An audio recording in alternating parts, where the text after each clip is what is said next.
வணக்கம். மாலை முரசு செய்திகளை விரிவாக பார்ப்பதற்கு முன் தலைப்புச் செய்திகளை பார்க்கலாம். திமுக சார்பில் போட்டியிடும் 164 பேர் கொண்ட வேட்பாளர்கள் பட்டியலை அறிவித்தார் மு.க.ஸ்டாலின். கூட்டணி கட்சிகளுக்கு 70 தொகுதிகள் ஒதுக்கப்பட்டுள்ளதாக பேட்டி. 164 தொகுதிகளில் போட்டியிடுகிறார்கள். 70 தொகுதிகளை தோழமை கட்சிகளோடு பகிர்ந்து கொண்டிருக்கிறோம். தோழமைக்கு ஒதுக்கிய தொகுதிகளில் 11 தொகுதிகள் உதயசூரியன் சின்னத்தில் போட்டியிடுகிறார்கள். ஆக மொத்தம் 175 தொகுதிகளில் உதயசூரியன் சின்னமும் 59 தொகுதிகளில் கூட்டணி கட்சிகளின் சின்னத்திலும் போட்டியிடுகிறோம்.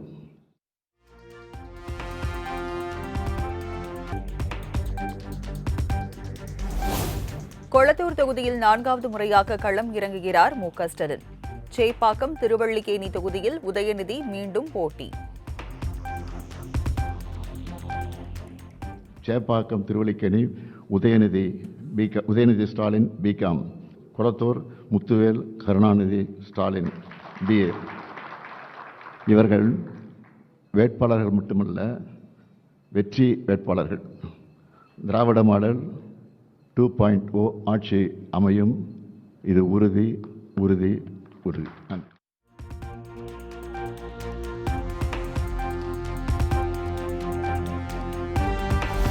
காட்பாடியில் துரைமுருகன், சைதாப்பேட்டையில் மா. சுப்பிரமணியன், ஆலந்தூரில் தாமு அன்பரசன், துறைமுகத்தில் சேகர் பாபு, திருவண்ணாமலையில் ஏவா வேலு, திருச்சி மேற்கில் கே.என். நேரு போட்டி. ராசிபுரத்தில் மதிவாணன், ஒட்டன்சத்திரத்தில் சக்கரபாணி, குன்னம் தொகுதியில் சிவசங்கர், திட்டக்குடியில் சி.வி. கணேசன், திருமயம் தொகுதியில் ரகுபதி, திருப்பத்தூரில் பெரிய கருப்பன் போட்டி.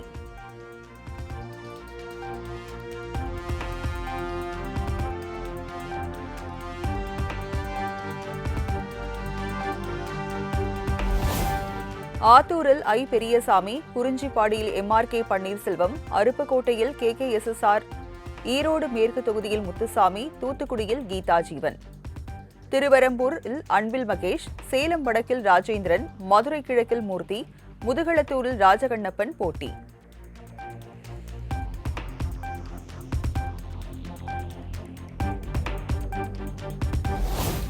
அதிமுகவில் இருந்து விலகி திமுகவில் இணைந்த ஓபிஎஸ் போடி தொகுதியிலும், ஒரத்தநாட்டில் வைத்திலிங்கமும் போட்டி. மனோஜ் பாண்டியன் ஆலங்குளத்திலும், தோப்பு வெங்கடாச்சலம் பெருந்துறையிலும் போட்டியிடுகிறார்கள்.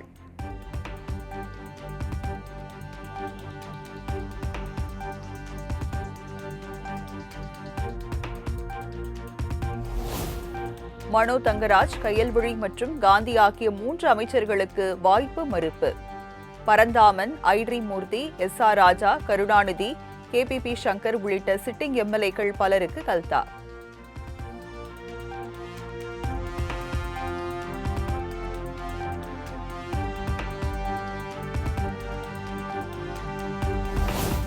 சென்னையில் உள்ள 16 தொகுதிகளில் 15இல் திமுக போட்டி. வேளச்சேரி தொகுதியை மட்டும் காங்கிரஸ் கட்சிக்கு ஒதுக்கியது திமுக.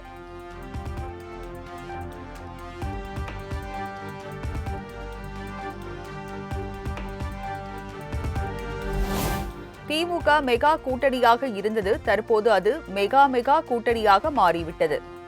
திமுக தேர்தல் அறிக்கை இன்று வெளியிடப்படும் என முதல்வர் மு.க.ஸ்டாலின் அறிவிப்பு.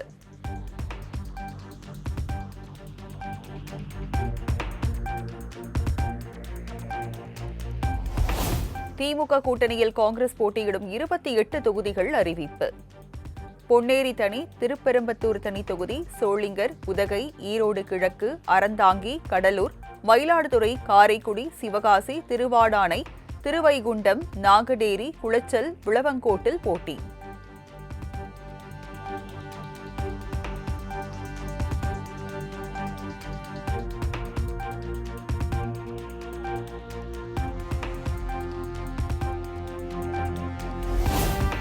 கிள்ளியூர், வேளச்சேரி, ஊத்தங்கரை தனி தொகுதி, துறையூர் தனி தொகுதி, கவுண்டம்பாளையம், ஆத்தூர் தனி தொகுதி, பெண்ணாகரம், சிங்காநல்லூரில் காங்கிரஸ் போட்டி. அம்பாசமுத்திரம், கிருஷ்ணகிரி, உசிலம்பட்டி, சங்கரன்கோவில், மேலூர் தொகுதியில் காங்கிரஸ் கட்சிக்கு ஒதுக்கீடு.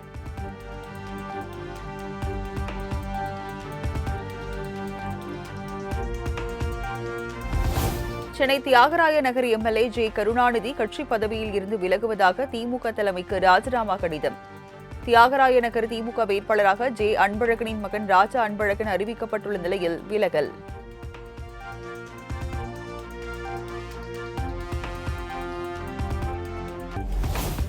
திமுக கூட்டணியில் விருத்தாச்சலம், விருதுநகர், தருமபுரி, குடியாத்தம் தனி தொகுதி, சேலம் மேற்கு தொகுதிகள் தேமுதிகவுக்கு ஒதுக்கீடு. போளூர், பல்லாவரம், திருத்தணி, ஓமலூர், மயிலம் ஆகிய தொகுதிகளில் தேமுதிக போட்டி.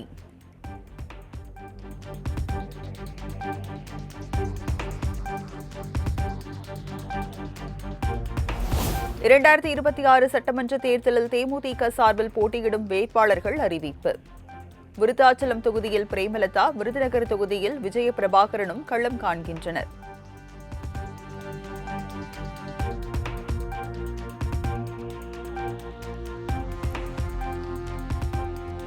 திமுக கூட்டணியில் விடுதலை சிறுத்தைகள் கட்சிக்கு காட்டுமன்னார் கோவில் தனி தொகுதி, செய்யூர் தனி தொகுதி, திருப்போரூர், அரக்கோணம் தனி தொகுதி ஒதுக்கீடு. திண்டிவனம் தனி தொகுதி, பெரியகுளம் தனி தொகுதி, கள்ளக்குறிச்சி தனி தொகுதி, பன்ருட்டி உள்ளிட்ட 8 இடங்களில் விசிக போட்டி.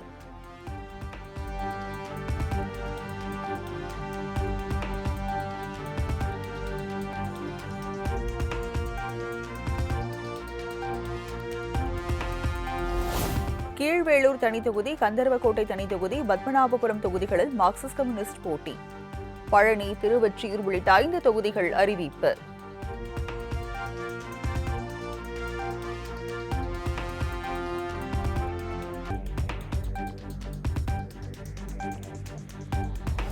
இந்திய கம்யூனிஸ்ட் கட்சி போட்டியிடும் தொகுதிகள் அறிவிப்பு. தளி, திருத்துறைப்பூண்டி தனி தொகுதி, திருவல்லிபுத்தூர் தனி தொகுதி, திருப்பூர் வடக்கு, பவானிசாகர் தனி தொகுதி ஆகிய 5 இடங்கள் ஒதுக்கீடு.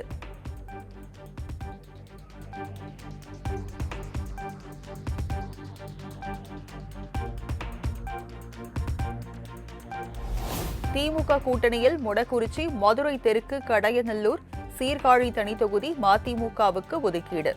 3 தொகுதிகளில் உதயசூரியன் சின்னத்திலும் 1 தொகுதியில் தனி சின்னத்திலும் மதிமுக போட்டி.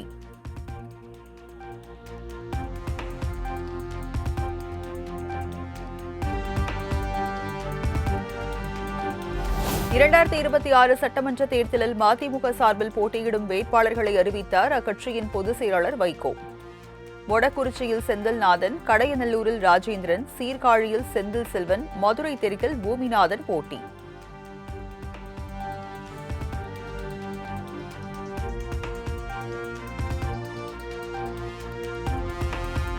இரண்டாயிரத்தி 26 சட்டமன்ற தேர்தலில் இந்திய யூனியன் முஸ்லீம் லீக் சார்பில் போட்டியிடும் வேட்பாளர்கள் பட்டியல் அறிவிப்பு. கொங்குநாடு மக்கள் தேசிய கட்சி சார்பில் திருச்செங்கோட்டில் ER ஈஸ்வரன், பொள்ளாச்சியில் நித்யானந்தம் போட்டி.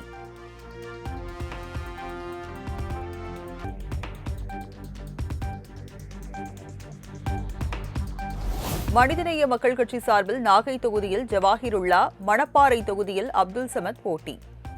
மனிதநேய ஜனநாயக கட்சி சார்பில் சிதம்பரம் தொகுதியில் தமிமுன் அன்சாரி களம் காண்கிறார்.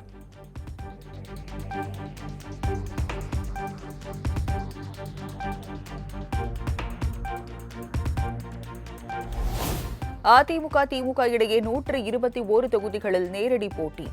அதிமுக கூட்டணி கட்சிகளை 50க்கும் மேற்பட்ட தொகுதிகளில் சந்திக்கிறது திமுக.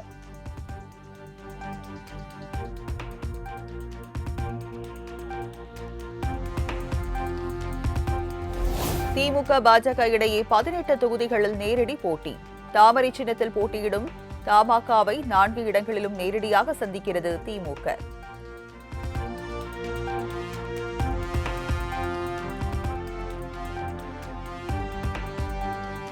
அதிமுக, காங்கிரஸ் இடையே 18 தொகுதிகளில் நேரடி போட்டி. சிவகாசி, மேலூர், சிங்காநல்லூர், கிருஷ்ணகிரி உள்ளிட்ட தொகுதிகளிலும் அதிமுக எதிர்கொள்கிறது காங்கிரஸ்.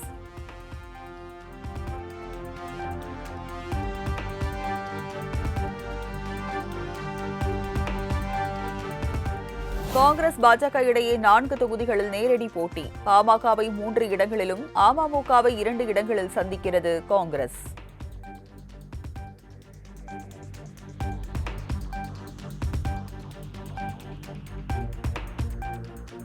அதிமுக, தேமுதிக இடையே 6 இடங்களில் நேரடி போட்டி. விருத்தாச்சலம் உள்ளிட்ட 4 இடங்களில் பாமகவுடன் மோதுகிறது தேமுதிக.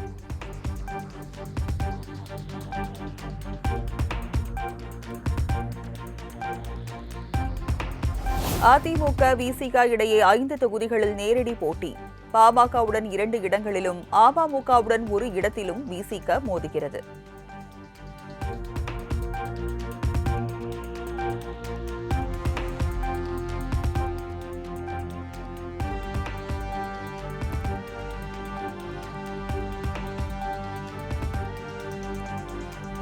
தமிழக சட்டமன்ற தேர்தலுக்கான வேட்புமனு தாக்கல் நாளை தொடக்கம். மனு தாக்கல் செய்ய 8 நாட்கள் வழங்கப்பட்டிருந்தாலும் விடுமுறை நாள் போக மார்ச் 30 மற்றும் ஏப்ரல் 1, 2, 6 ஆகிய 4 நாட்களில் மட்டுமே விண்ணப்பிக்க முடியும்.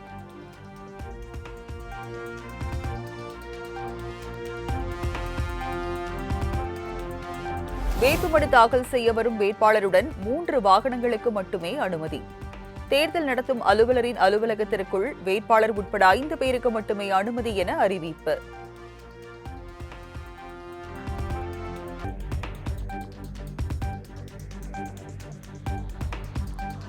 கேரள மாநிலம் பாலக்காடு, திருச்சூர் மாவட்டங்களில் பிரதமர் நரேந்திர மோடி இன்று பிரச்சாரம்.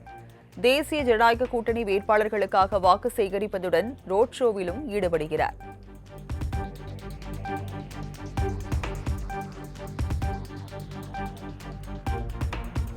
கேரளா செல்வதற்காக தனி விமானம் மூலம் பிரதமர் மோடி இன்று கோவை வருவதன் எதிரொலி. கோவை விமான நிலையத்தில் 3 அடுக்கு பாதுகாப்பு, ட்ரோன்கள் பறக்கவும் தடை.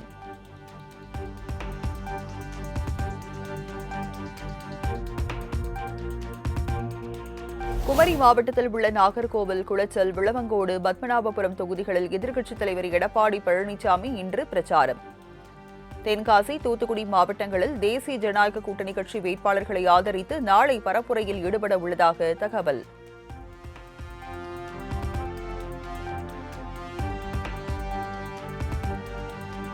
என்டிஏ கூட்டணியில் அம்மா மக்கள் முன்னேற்ற கழகத்திற்கு 11 தொகுதிகள் ஒதுக்கிய நிலையில் வேட்பாளர் பட்டியலை அறிவித்தார் டிடிவி தினகரன்.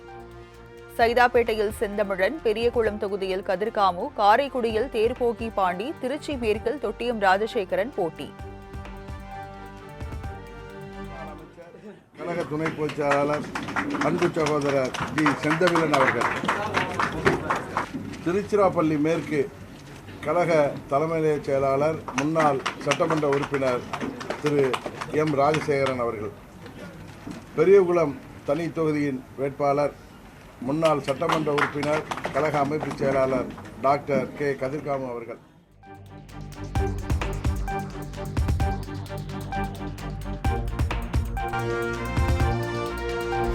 தமிழகத்தில் தேசிய ஜனநாயக கூட்டணிக்கு அதிமுக தான் தலைமை. தேசிய ஜனநாயக கூட்டணியில் நான் தான் முதலமைச்சர் வேட்பாளர் என முதலமைச்சர் மு க ஸ்டாலினுக்கு எடப்பாடி பழனிசாமி பதில். எங்க கூட்டணி வெற்றி பெற்று வந்தா அதிமுக தான் ஆட்சி அமைக்கும்.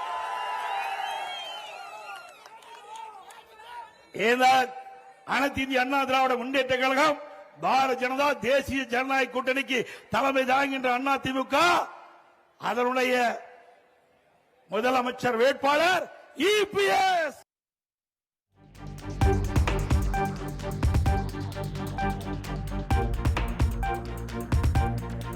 2026 சட்டமன்ற தேர்தலில் தொகுதிகளை குறைத்து கூட்டணி கட்சிகளுக்கு திமுக அற்புத பரிசு வழங்கியுள்ளது. அதிமுக பொதுச் செயலாளர் எடப்பாடி பழனிசாமி விமர்சனம். திமுக கூட்டணி இன்றைக்கு சுதந்திரமாக இருக்குது. திமுக கூட்டணி அப்படி இல்ல. 10 ஆண்டு காலம் தொடர்ந்து திராவிட முன்னேற்ற கழகத்தில் அங்கம் வைத்த அந்த கட்சிகளுக்கு அற்புதமான பரிசு கொடுத்துட்டார். 2021 சட்டமன்ற பொதுத் தேர்தலில் 6 இடம் கொடுத்த கட்சிக்கு 5 இடம் கிடைச்சிருக்குது. திமுகவில் இருந்தா இப்படித்தான் நிலைமை. இது அண்ணா திமுக கூட்டணி.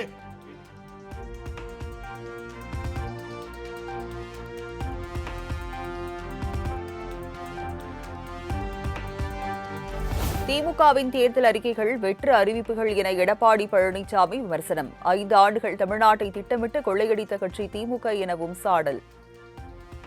திராவிட முன்னேற்ற கழகம் என்று சொன்னால் ஊழல், ஊழல் என்று சொன்னால் திமுக. இந்தியாவில் பல மாநிலம் இருந்தது. எந்த மாநிலம் ஊழலுக்காக கலைக்கப்படவில்லை. ஆனால் தமிழ்நாட்டில் ஆண்ட திராவிட முன்னேற்ற கழகம் ஊழலுக்காக கலைக்கப்பட்ட ஒரே அரசாங்கம் திமுக அரசாங்கம்.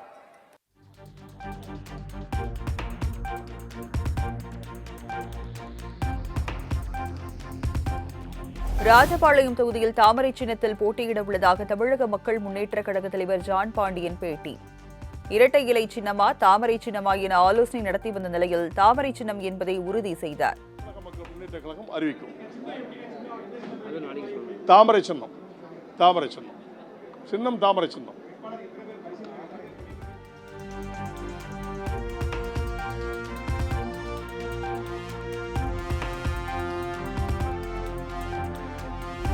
இருநூற்று 34 தொகுதிகளிலும் தவிக சார்பில் போட்டியிடும் வேட்பாளர்களின் பட்டியலை இன்று வெளியிடுகிறார் விஜய். ஆதவ் அர்ஜுனா மற்றும் செங்கோட்டையன் ஆகியோர் 234 தொகுதி வேட்பாளர்களையும் தனியே அழைத்து நேர்காணல் செய்ததாக தகவல்.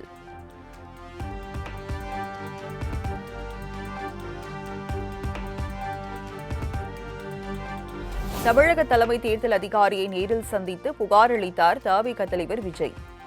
சென்னை பெரம்பூர், கொளத்தூர் உள்ளிட்ட பகுதிகளில் பிரச்சாரத்திற்கு அனுமதி மறுக்கப்பட்ட நிலையில் நேரில் புகார்.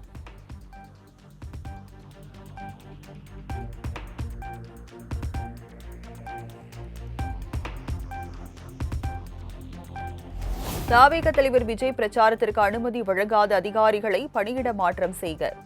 தமிழக தலைமை தேர்தல் அதிகாரியை சந்தித்து தமிழக வெற்றிக் கழக தலைவர் விஜய் மனு.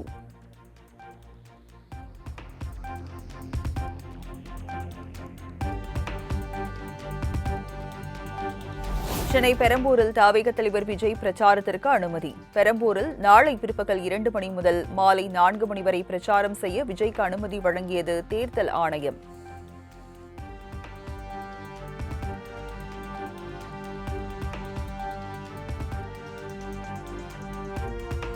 பங்குனி உத்திர திருவிழாவையொட்டி இன்று விமரிசையாக நடைபெறுகிறது திருவாரூர் தியாகராஜ கோயில் ஆடி தேரோட்டம். காலை 9 மணி அளவில் நடைபெறும் தேரோட்டத்தில் பங்கேற்க குவிந்த திரளான பக்தர்கள்.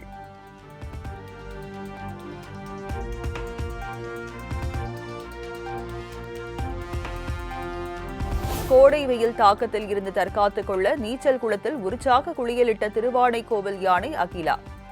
தண்ணீரில் நீச்சல் அடித்தும் உடல் மீது தண்ணீரை பீச்சி அடித்தும் உற்சாகம்.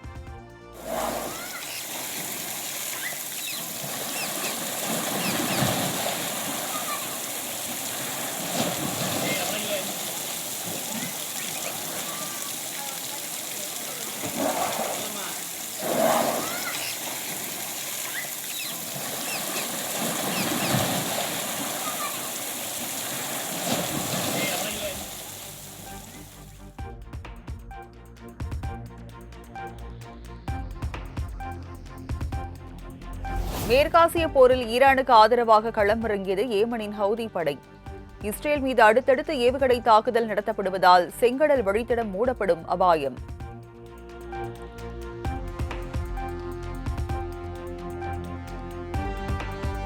பெங்களூருவில் நடைபெற்ற ஐபிஎல் தொடரின் முதல் போட்டியில் விராட் கோலியின் அபார ஆட்டத்தால் ஹைதராபாத் அணியை வீழ்த்தியது பெங்களூரு.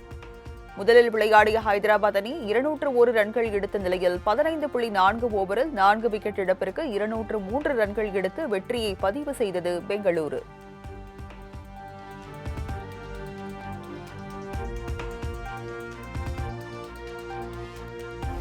ஐபிஎல் போட்டியில் சேசிங்கில் 4000 ரன்களை கடந்த முதல் வீரர் என்ற வரலாற்று சாதனை படைத்த விராட் கோலி பெங்களூருவில் ஹைதராபாத் அணிக்கு எதிரான போட்டியில் ஆட்டமிழக்காமல் 69 ரன்களுடன் அசத்தல்.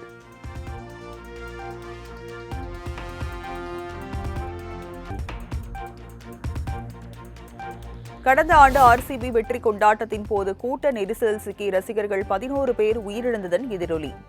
பெங்களூரு சின்னசாமி மைதானத்தில் 11 நிரந்தர இருக்கைகள் ஒதுக்கீடு.